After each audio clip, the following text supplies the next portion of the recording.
Hello, and welcome back to another episode of International Immersion, a podcast where we seek to gather people from different places, cultures, and bring them together to learn about each other and create a more holistic approach to the world and what's in it. So for today's episode, we have my good friend Andy back. Good to see you, Andy. And because of where we both have studied, having studied in multiple countries and spending considerable amounts of time in different countries, we thought it'd be a great idea to talk about the differences between education, high school, college, between the United States, Argentina, and China, as between the two of us, we've studied in at least two of the three countries, if not all three. So Andy, it's great to have you back. Well, thank you, Sean, as usual, for inviting me. It's a pleasure to be here and speaking about all these interesting topics.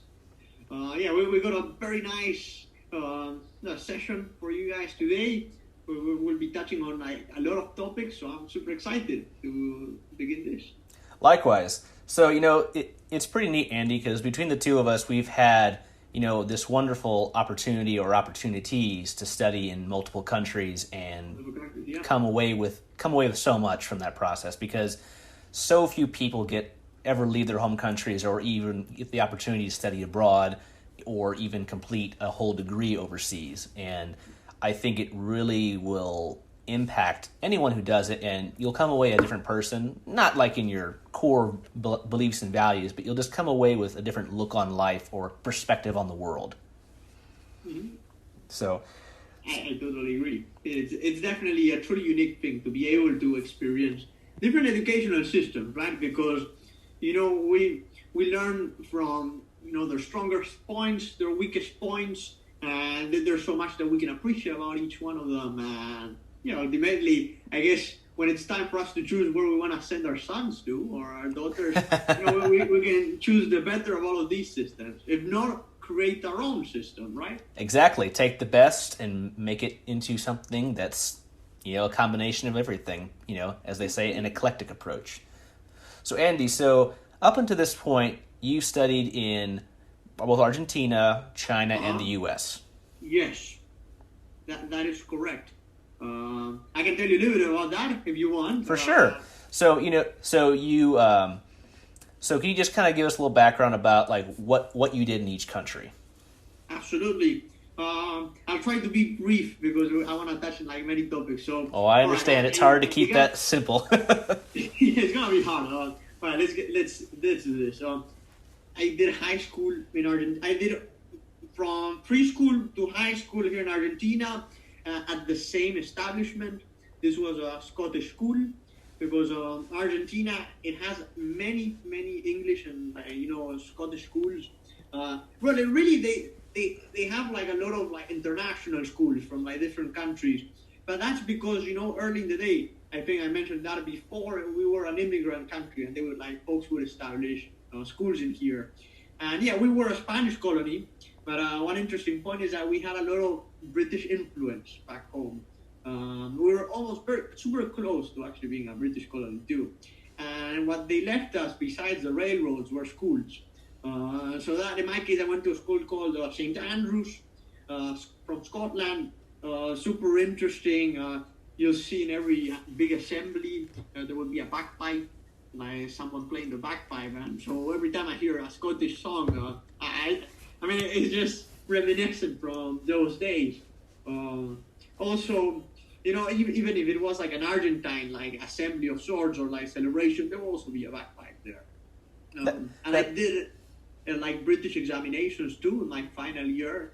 So that's how big it was, that British influence there. No, that's always neat when there's that one thing, whatever it could be, that as soon as you hear it, or you see it, it brings back those memories, and that's always neat. So I think it's crazy because why on earth would I identify a bagpipe with my childhood? Well, I'm sure that many people would identify with weirder things. Absolutely. Okay, so you did your high school in Argentina, and then you went to China next, right? And I went to China because I had participated in this Chinese competition, and there was like this scholarship where you could go to study in China, and they would allow you to choose any university from like the state schools that you wanted. And I went to Zhejiang Daxue, Zhejiang University, where I actually met you. We were classmates in that same establishment. Definitely a fantastic place, that one. It was just for one semester though, spring 2018. But I mean, it does feel, even though we're like 2 years from ahead from that day, it does feel like yesterday sometimes. I do have many memories. That it does. It's just like, every time I hear about China, I remember about our times being there. And then in that limbo between finishing high school and going to China, I was also applying to college abroad in the US. Because my sister actually, she was, I don't know if I ever told you this, but my sister was a professional tennis player. That's why. Yes, I do remember you telling me that. That's neat. That's really neat. I love playing tennis, and that's because of her, because of the family, really. And she played tennis at like this college in the U.S. It's called the University of Pennsylvania. And she kind of introduced me to what like college life in the U.S. is. You see a lot of that in the movies, like those frat parties where they are playing beer pong and stuff. You say, is it really like that, or is it more academic? And I had a chance to visit her place when she graduated in 2015. I loved it, and I said, let's give it a shot. Let's try to apply. Let's do our best. Let's work hard. And here I am. I'm studying in that university. It's been one of the best decisions ever. That's awesome to hear, man. That's awesome to hear. One of the best educations that one can receive, really. And at the end of the day, it's all about education. Education is power, or knowledge is power, as they say. It is power. I would say it's empowering. Because I think, this is a totally different topic. But like unequal access to education might be one of the biggest problems there is today in society, because you never know if there's a hidden talent among people that they do not know whether they are talented or not, or like whether they might become the next Mozart, Picasso, or Einstein. So that's why education is super important. It provides opportunities. Exactly, and that's awesome, Andy. You got to study in all three countries. And like myself, I followed kind of a similar path as you did. I started, I'm from the United States, so I did K through high school, and then in the U.S., and then I did my undergraduate in the U.S. And it was a great. Were they both like high school and college in the same city, or no? Yes. I stayed local for a variety of reasons, but what I actually did was I finished high school in 2010, and then I went to a community college for 2 years because it was very inexpensive, and in many cases I thought the classes were actually even a little better than some of the 4-year schools that I had looked at, because smaller class size, more one-on-one, and it was a great way to get all of those prerequisite general education courses completed, both saving money and also learning a lot. And then I transferred to the university here in Illinois, Southern Illinois University, Edwardsville, where I finished my bachelor's. Great experience, made a lot of good friends, and I did a lot while I was there. And then while I was there, I studied abroad twice. I studied abroad in China for a summer semester, almost 6 weeks. Where in China were you studying abroad? I actually went to Hangzhou because. Oh God! So you knew Hangzhou before, like. Yes. Before Zhejiang University. Was exactly. it also in Zhejiang University or not? No, this was separate, but we had we were collaborating between the two schools for this program. So I started at my 4-year institution in 2012, then I graduated in 2014. So in 2013, the summer of 2013, it was a travel study with 2 professors and 10 students, including myself. So we went there, and I managed to take 2 courses, an independent study and a mass communication course. And it was eye-opening. We got paired with some Chinese students from the university. We spent a lot of time with them, started learning Chinese at that point. And, it was just eye-opening. First time out of the U.S. That's when, that little thing in your mind changed. Exactly. That triggers a switch into your mind, like, wow, there's so much more to the world than just, where you're from. So that was a great experience, and I remember when we were going back, I was almost in tears, like, no, I don't want to leave yet. So then I came back. All good things come to an end, sadly. Yeah. So I came back and then finished my last year as a senior, and then what was pretty awesome was I walked with my bachelor's in May of 14, and then I took my last course in Italy. I studied abroad in Italy for 6 weeks in Rome. So I got to experience Italy. It was a U.S. university that I transferred to, and because we have a partnership, they had a partnership between the two schools. And I took my last class, and I got to go all over Rome, literally every day. And I got to go to Florence, to Naples, Sorrento, and Amalfi Coast, Tivoli, and a bunch of other places all throughout central Italy. And then literally, and during that time, I had been applying for graduate school for a while, and then I got an offer from China, full ride scholarship to go to Zhejiang University for international relations. So I got back from Italy in early July, and then I left September 10th for China and started my master's program, and then spent nearly 4 years, in China. You had to apply for the visa in the meantime. Yes, I had done all that. I'd applied for everything in spring, and literally, I remember I was on Isle de Capri on the Amalfi Coast when I got the email that I was accepted for the university. Hold on a second. When you apply for like a Chinese visa in the U.S., do you need to go to like the embassy in D.C. or is there like a consulate?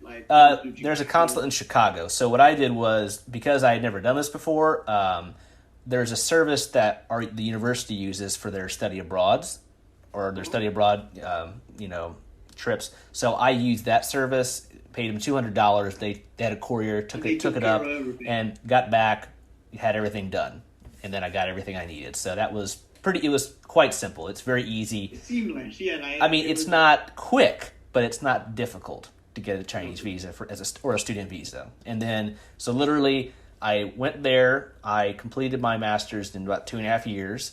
And then took a little extra time because I got to travel and do other stuff, did some research, did a lot of amazing things. I got to go to 9 provinces in China, which was amazing. And then after that, this is where I met you. I graduated in summer of 17, and then fall of 17 through summer of 18, I did 1 year of Chinese, and that's where we met.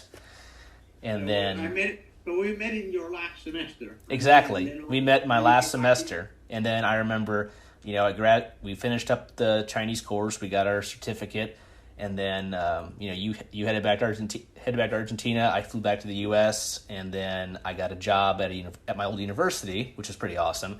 And I started that in January of 19, and then ever since we've stayed in contact, and here we are doing this. Now we're here. Yeah, and potentially we'll be back in China, like all roads lead back there. And that's the thing is, now I'm traveling back there for work, and it's awesome. Having all those experiences and having the knowledge, it gives you such an advantage, in what you're doing. So I think it's pretty cool that, I've been an international student, in basically 3 countries. You've been a long while. Yeah, and so, I can help people do what I wanted to do and was able to do. So that gives me a lot of satisfaction in my job. So it's nice. You're giving back. Right? It's a really nice feeling. Exactly. So anyway, yeah. So that's pretty much me, and we've have pretty similar experiences, and they share a lot, and they're similar in almost a mirror image in many ways. So that kind of leads into the meat of today's discussion. Is that about comparing the differences and different aspects of education between the 3 countries, since we've experienced 2 or 3 of them, as we mentioned. So to begin with, it's always important. It's like applying for college. Applying for. I have lots of questions, particularly because I never really applied to a Chinese school before. So I just that before I forget it, like, how did you apply for the master's program?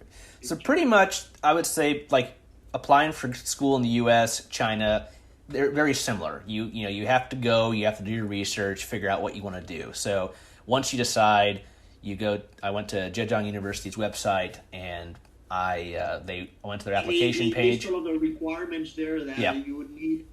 Yeah, so, and you go to the tab for international students, and they have masters, PhDs, and bachelors. So, of course, I chose masters, and I looked at the programs. International relations. Being a history major as my undergrad, it was very suiting, so I picked that one as a 2 to 3 year program. and then basically clicked on that, and then I got all the information. Here's what you need to apply, all documentation and everything to get everything you need, and then if you're approved, they'll mail you your visa paperwork to get your visa.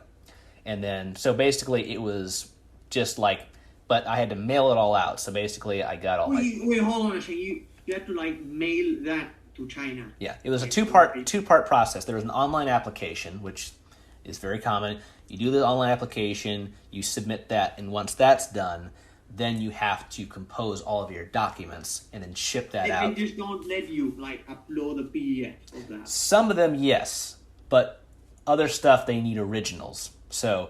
Yeah, what original did you need to mail though? Like, well, when I say originals, they needed like original copies of your. Right. Because like, if you were mailing your like.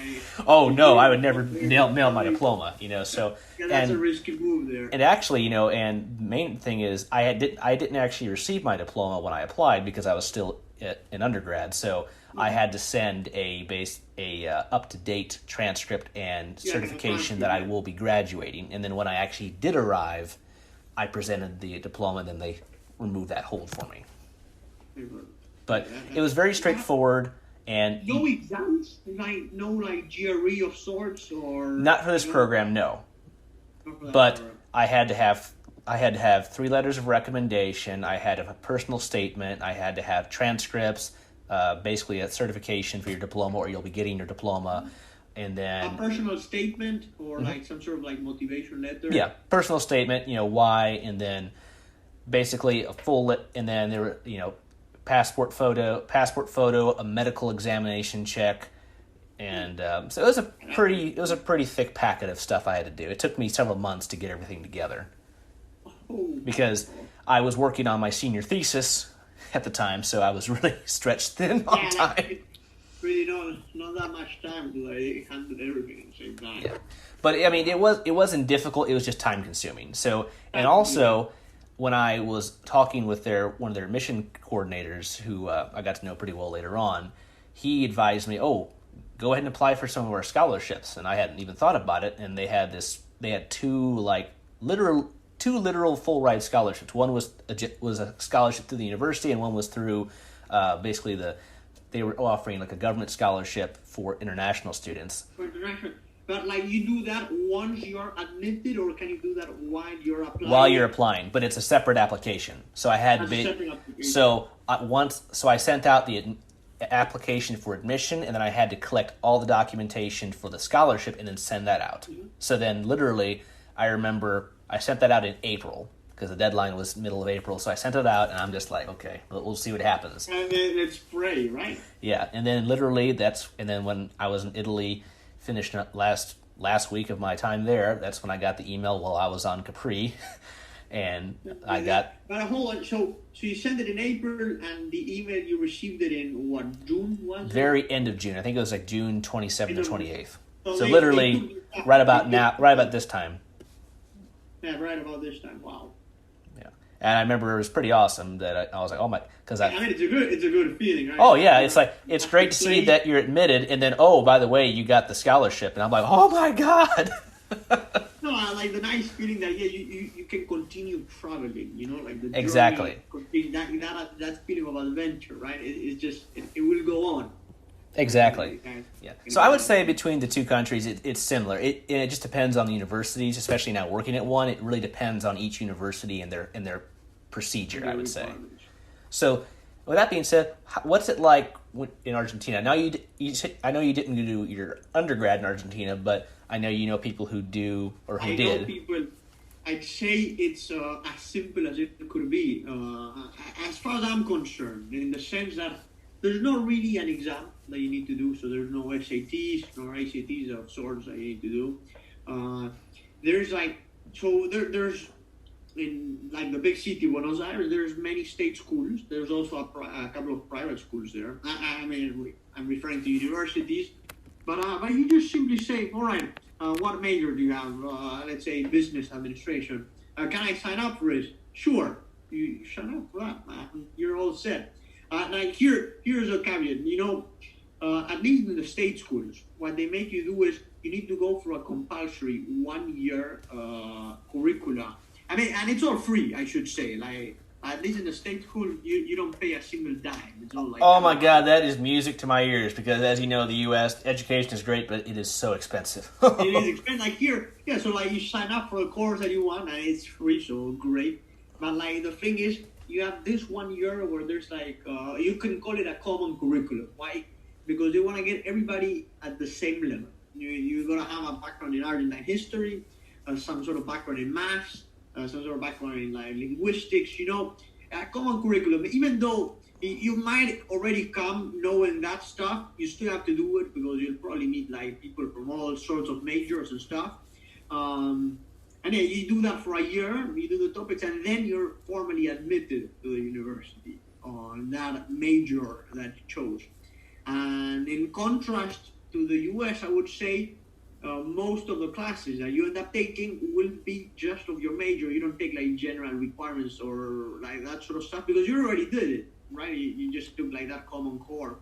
So you just you would normally take around 4 classes a semester, and you do that for like 4 to 5 years, and it's gonna be just about your area of study, and that's it.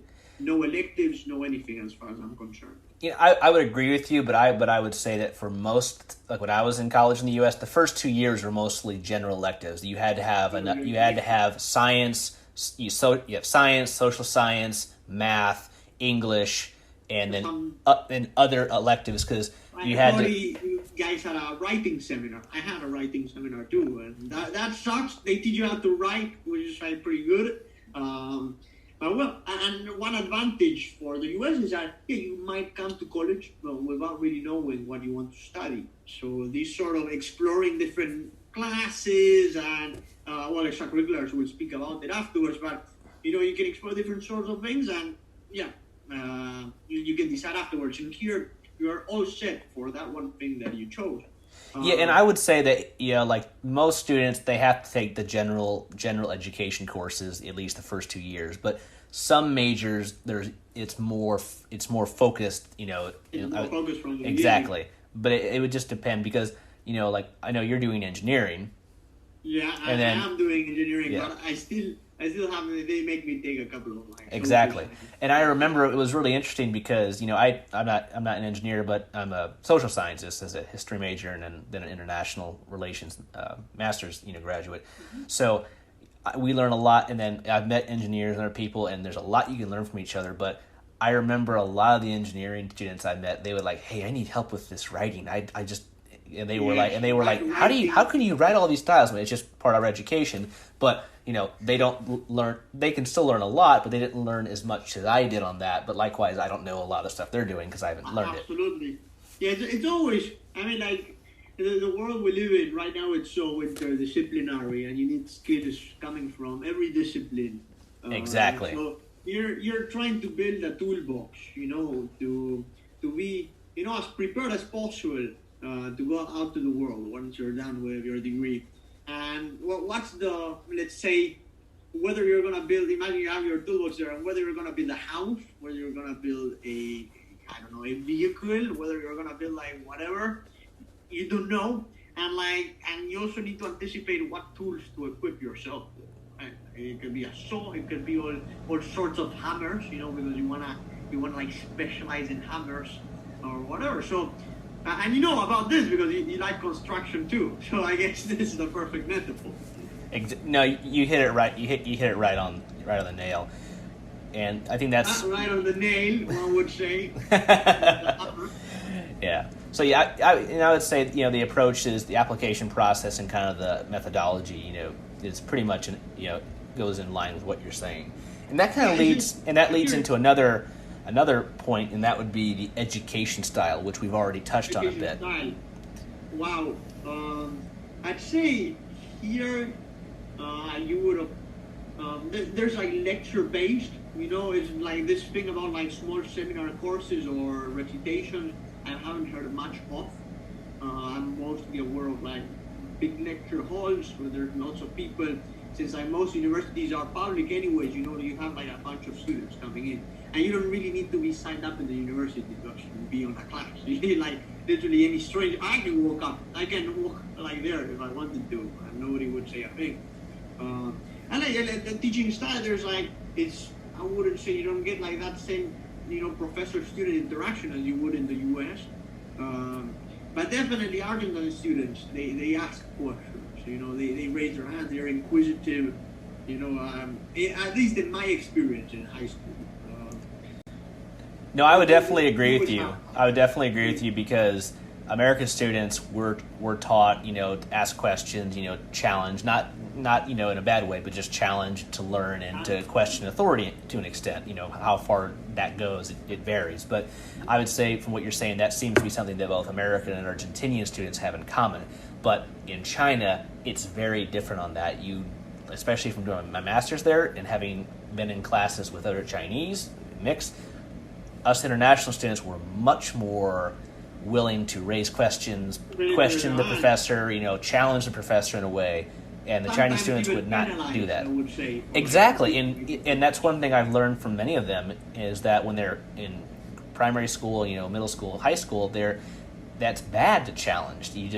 And it's much more lecture focused. There's not as much discussion, debate, personal expression. It's just lecture. And of course, there may be some of that, but it's nothing like in the U.S. or in Argentina, from what you're saying. I guess, you can speak more about your master's course. When we're both learning language, I mean, that already involves a high level of interaction. I mean, you're for sure. So you need to interact. But still, even with that, it did feel like, the position of power, was very well established. Much more stratification, yes. Yes. It wasn't like we weren't all on the same plane. There were some were elevated, like the professor, but it was still nice. At least in my case, to do a couple of political commentaries and have her get mad. That's what I remember speaking about Taiwan and China. But I like poking fun. And exactly, and I think at the end of the day, people need to be able to laugh at themselves and also just accept others' opinions. You don't take it as a personal attack. Just take it if that's their opinion. That's my opinion. I'm not trying to change you. You're not trying to change me. And we could go on a whole rant on this, but no, I definitely think that both the U.S. and Argentinian systems, both in high school, college, it's much more like there's lecture, there's debate. There's revision. There's a lot. It's more balanced in that aspect, whereas in China, it's much more lecture heavy. And I would say, but still, if I had to draw a spectrum, about whether I would place each one of these educational systems, of course, the U.S. and China are at the opposite ends. Let's say from lecture-based in China, super lecture-based in China, to more discussion-based in the U.S. And I would place Argentina in the middle, but closer to the U.S. Because there's still that sort of interaction and stuff. But still the U.S. I would put it in the crown position there. Yeah, and I would say, and that I think that's a good analysis of that. But at the end of the day, I've taken a lot of good things from each system I've been in. I mean, all of them have their merits. Exactly, Absolutely. And I would say that I think because we were international students and it was an international master's program where they had both international and Chinese students. It was definitely more, how should I say it? It was more discussion heavy than normal over there because it's more of a hybrid in a way. We weren't given the true experience. Exactly. If we had gone to a normal high school in China or something by ourselves, it would have been very different. But because we were in a university with live international students, other international students, they have to make it different. They have to exactly because if you took the average American Argentinian, hypothetically, and to that environment, it'd be quite a shock. And, I know with me, if my teacher said you can't ask questions, I'd be, excuse me? Of course I can. I'm learning. I'm going to ask you questions because that's how I learn.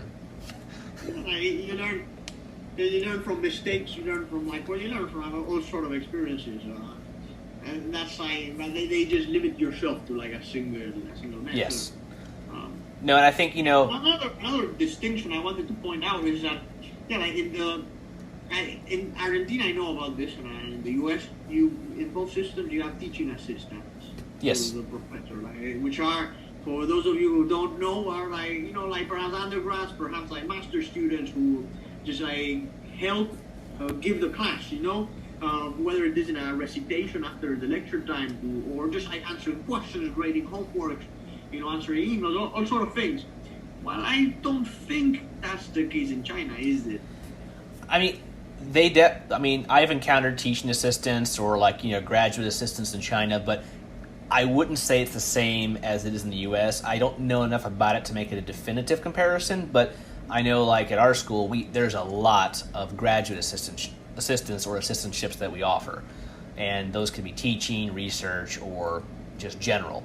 And I definitely think there's a lot of general in China too, where they'll work for a department, work for different professors, and do all different depending on that. So that's definitely the case. But I think it's similar, but I can't give a full analysis on it.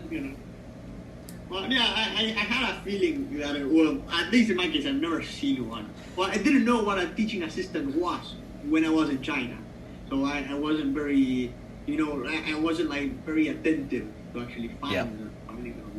I came across that concept afterwards, when I got into college. Yeah, and definitely on a minor note, I would say that when it comes to certain disciplines, I would say the U.S. is pretty well-rounded. But in China, they're much more science, math, tech savvy. But I would say their social sciences and humanities definitely lag behind. Well, because I guess. But that's obvious. Where you need to really allow free thought, or I wouldn't free thought in the sense that whatever you're writing ideas, but that's what it is about. You're interpreting history. You are, there all sort of these things that sometimes require either, using sources that are not available, or interpreting sources in a way that is not beneficial to someone else. You hit it. That's exactly right, and so it's because of the government restrictions. Limited in how they can explore. Yes, and the humanities and social sciences, those require a lot more questioning and then more personal opinion and research, where in that direction. Whereas the hard sciences, it's the scientific method. It's not it doesn't involve anything with politics or anything that could be considered sensitive by a government, or as much. I'll tell you something. I just remembered. When I'm thinking, I'm doing a personal, from all the people I know from Argentina that are currently in college, I'm asking myself, what do they study? And surprisingly, I would say the vast majority of the people I know, even though I do have quite a number of friends that are engineering students, the vast majority, they study literature, they study philosophy, they study arts and letters. I don't know what that is, but they do all of these things that are super, they involve a lot of writing and free speech, it's very liberal arts. Yes. And I guess, I believe Argentina, I don't know if it's worldly renowned by that, but we do have quite a few authors, that are at least are known quite well in Latin America. So these are some sort of disciplines that are really encouraged in here. In the U.S., I think it's more, it's nicely distributed among the different. Yeah, I mean, I wouldn't say it's even across the board, but there's definitely much more balance, because especially with international students, they always, especially coming to the U.S., they tend to focus more engineering, business, math, tech stuff. Now, that's not saying that there aren't a lot who don't, but that's where the trends are, or that's the trends point to. You're coming, at least the way I see it, you're going to one of the countries that does the most research in engineering, in science. So, and it's usually the people who do that research that teach those courses. So you want to learn from the very best at the cutting edge of what's going on right now. And even the professor I work most closely with in my own research, he teaches a class every fall about energy conversion. He speaks about energy devices that can generate electricity super efficiently, and that's actually the research that we do in our lab. So every semester he keeps on updating that class with whatever discoveries are going on in our research. So you're being delivered content that is the most up to date. No, it's never just a repeat course. It's every semester, like you said, it's new information, and you're building and building upon what you've already learned. Yeah, you just build and build, and we might have taken the same course different semesters, that same course, right? And like our and the same professor too, but perhaps our knowledge might be slightly different because there's always like that evolution. And that's not only true for engineering. I think in many research universities in the U.S., right? I think it's true across the board with most subjects, as long as you have a professor or faculty that are upbeat. They're continuing to expand upon what they're doing. Now, with some things like history, it's all about the past. But I would say, like in the U.S., or at least my college, it wasn't so much about you need to know all the facts, dates, and people. It was you need to know how to structure an argument using the past to influence now and the future. So we put a lot of effort in how to do research, how to find sources, how to cross-examine them, how to primary sources, secondary sources. All of the methodology there. Exactly, the methodology was so important, and that's one thing I was actually kind of surprised, but I find it's very useful now because people think, oh, history, what can you do with that? Like, well, you can do a lot because you know how to do research, you know how to compare things, and you know how to use the past to really build so many different information about today. You can understand. It's basically a way to see the future. In a way. And, you learn about where do people come from, who we are, and where our roots are, and most importantly, trends. You learn history repeats itself. It's completely true, and both for the good and both for the bad. Yeah, I think one thing I wanted to point out is that, so I believe in the U.S. funding for research or funding for universities is generally quite good. Yes. I've heard this quote from a book I read back in the day. It's called The Reluctant Fundamentalist. I don't know if you ever heard of it. It's about one dude who, I think he comes from Pakistan or India, and he goes to Princeton, that's a famous university in the East Coast. He was saying that only the endowment of the university, or the amount of money they receive for research, was as high as the whole education stipend or money that was given to Pakistan, and that is also the case with Argentina. The amount of money that my university receives is probably larger than the whole Argentinian Ministry of Education. The research to give money to every university. Wow. So I would say here that research opportunities back home for students are not very, plentiful, I would say. There's not the funding available to promote it, you could say. To promote it, absolutely. And then there's specialized labs, that belong to the state, but they are very hard to get involved with. There's always lack of research, There's not really being in academia, down here. It's not really. I mean, it's in the U.S. holding a PhD is it's very respected, but in here it won't really give you much because it won't give you food. In other words, and you won't be able to bring back to the table like they say in Argentina. So there's no money, no stipend, and you might love what you do, but it's super limited. So that way, if you want to be a a successful researcher, you want to be in the U.S. whether there's research for that. PhDs are well regarded, well taken care of. And that's sad to say because it's not that because people can't do it or don't want to do it. It's because there are limitations because of what they have access to. And that's one thing I've noticed working in a university now, and is that depending on the country, you see a larger prevalence for people wanting to come here for both undergrad and grad, or primarily, with some countries, just grad. Most of the students from many countries or PhD. Since you brought that topic up, just a quick note, you see countries like China, which is experiencing outstanding growth in every area that you can imagine. And at least personally, I've never seen a country so heavily invested in doing research in the sciences. I mean, it says it's about everything else. And they're putting so much money, even in Zhejiang University, the one place we're in, they built a whole campus, Zhejiang, full of labs and stuff. Do you know what was that built by any chance? Well, I know that Zhejiang, that's where we were. It was a huge campus, and since I've left, they've doubled the size of it. They've the size. They've added a whole. 4 years? Was it 2 years? I was actually back. When I was actually back for business, I actually visited the campus, and they were constructing a whole eastern segment.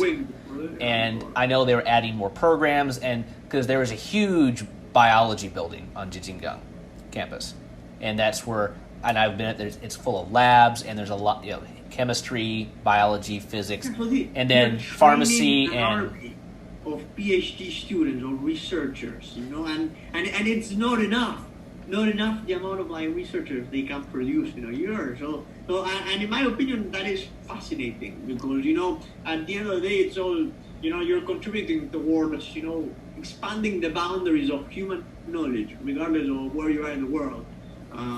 Of course, many Chinese students, as far as I'm concerned, they do go to the U.S. to be trained. And I would say statistically, it's more might not be in China. And I would say statistically, it's pretty there's a lot of undergrad and a lot of grad. Whereas India, it's much more grad, less undergrad. Where China, it's not 50-50, but it's more balanced. So it's more balanced. Yeah, that I definitely agree. But yeah, they definitely come. Argentina, well, nobody wants to come here, but I know from the U.S. from what I see, going there and then just either stay in the U.S. or going back to China because there's lots of more opportunities in either place. I would say that Americans, I think compared to a lot of countries don't study abroad as much. That the statistics show that, but I do see a lot of them who do like to study abroad or do a semester or a year abroad as part of their program. So I think that is a big thing, and that's where Argentina might be a place. I know Chile's popular, Peru, China, many more.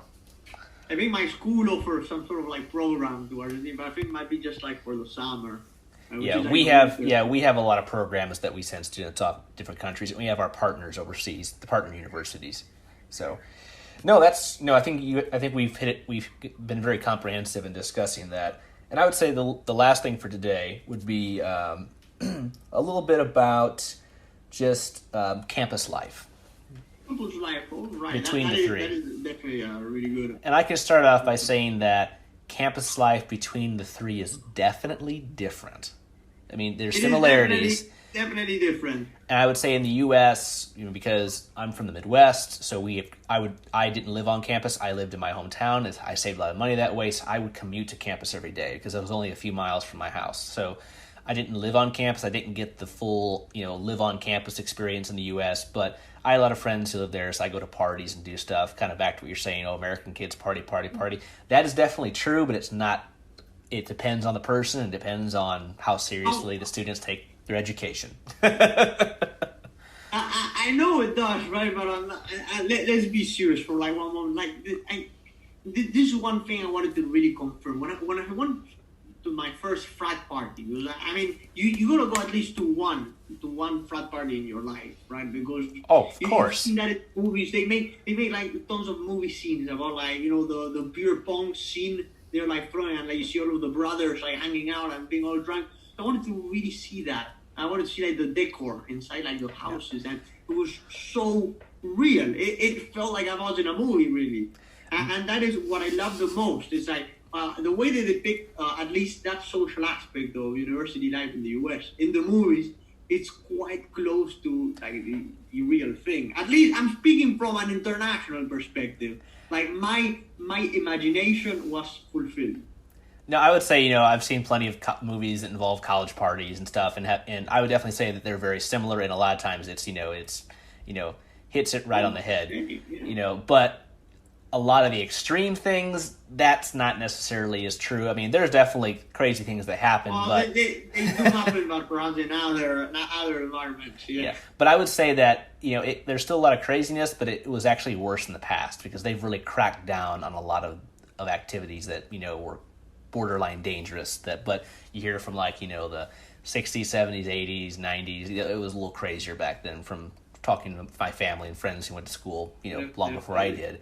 But, that is something very unique to the U.S., in my opinion. Like, when I was in China, I never saw parties like that. And then when I was in Italy... But there's no fraternities there. Yeah. Now, Italy... The clubs are different.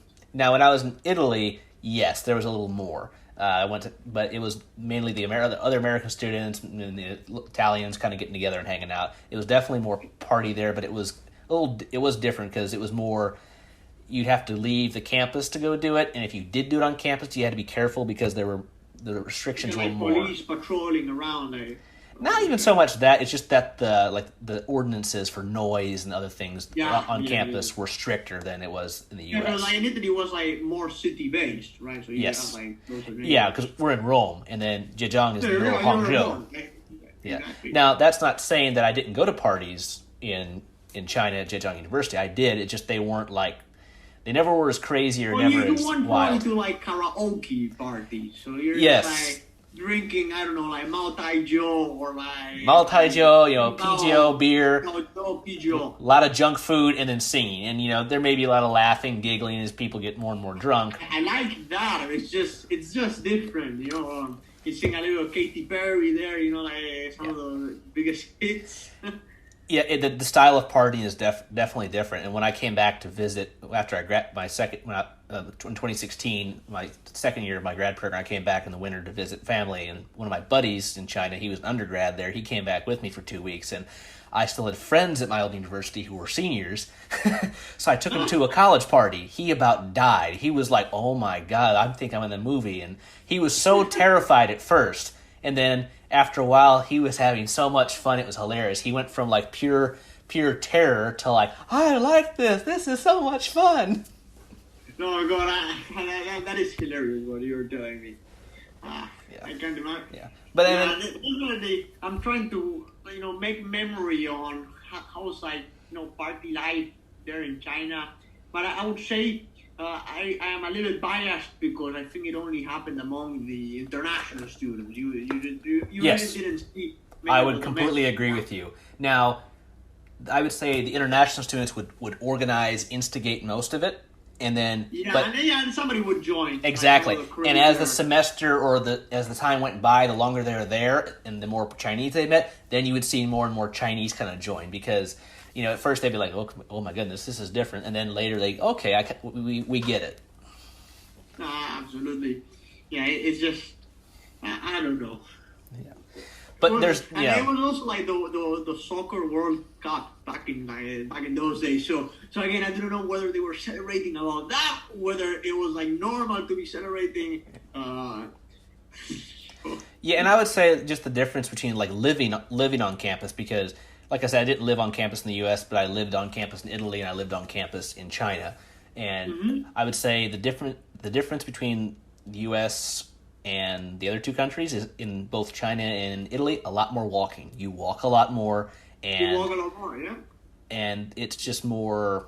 Campus layout, they're all different, but it's just different. There's a lot more walking. You don't have a car or you don't have access to the same amount of personal transportation as you do back in the U.S. because I have a truck here, so I'd always drive. Now, our campus is really spread out, so I did do a lot of walking, so it did mirror that, but it was still nothing compared to both Italy and China where you want to go someplace, you got to walk, take a bus, or subway or taxi.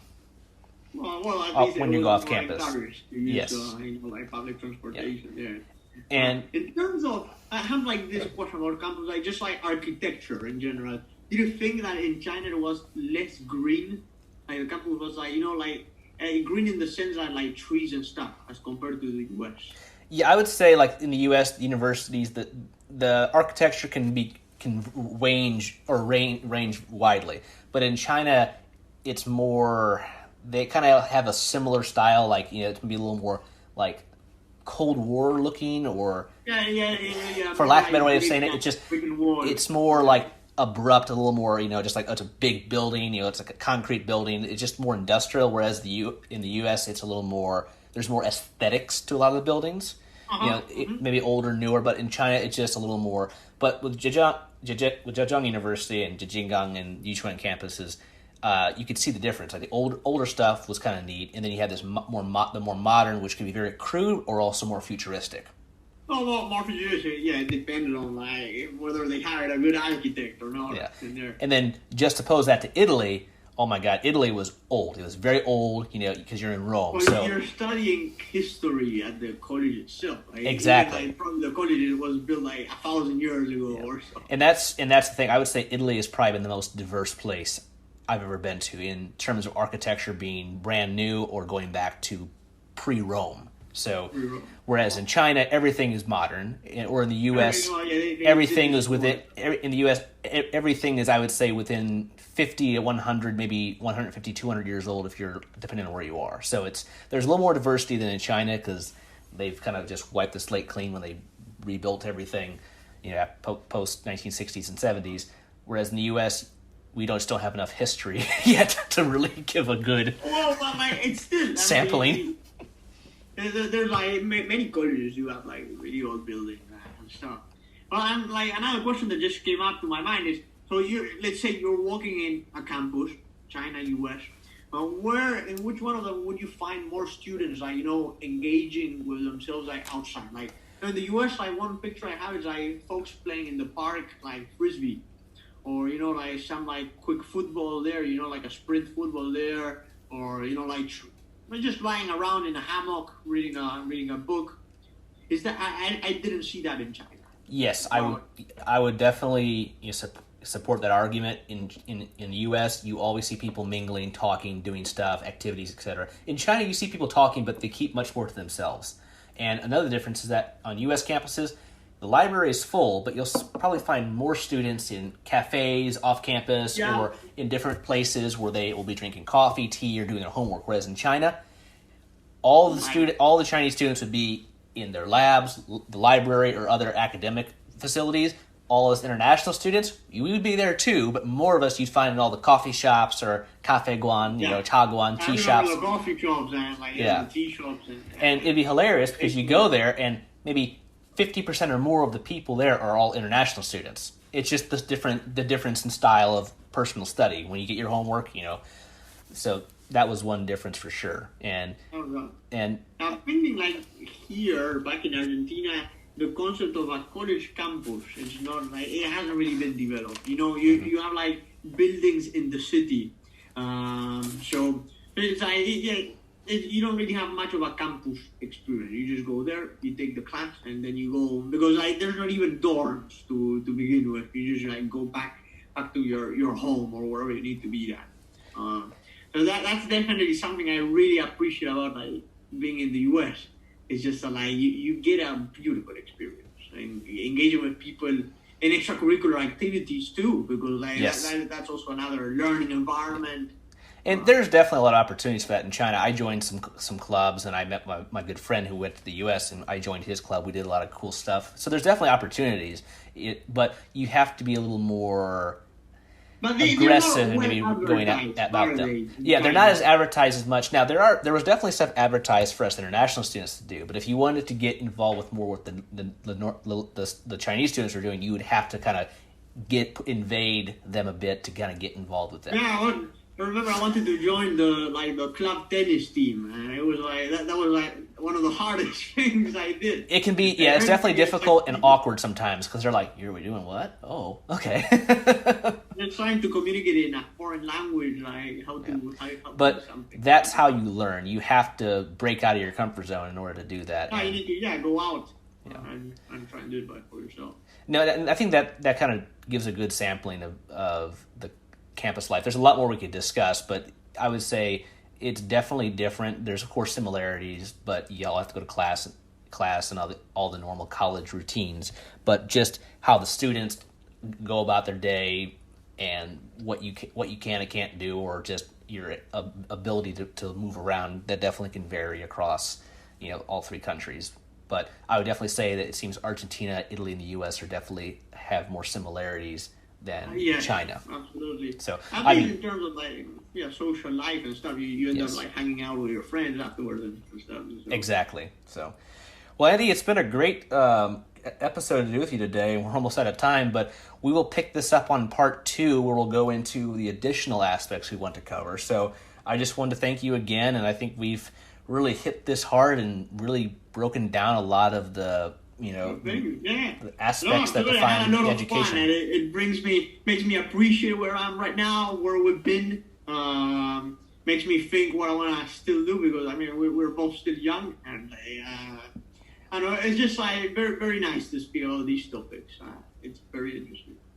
Likewise, it's always nice to have you, Andy. It's great talking to you, and I'm just glad that we've had the experiences we've had, and we were able to meet the way we did, and now we're doing this, and who knows what the future will bring. And I think if there's anything that I would tell someone who's interested or in college now is study abroad, go overseas or go to a different country, experience a different education system, because it definitely, regardless of it, you think it's better or worse, it's going to definitely give you a broader perspective on how to learn.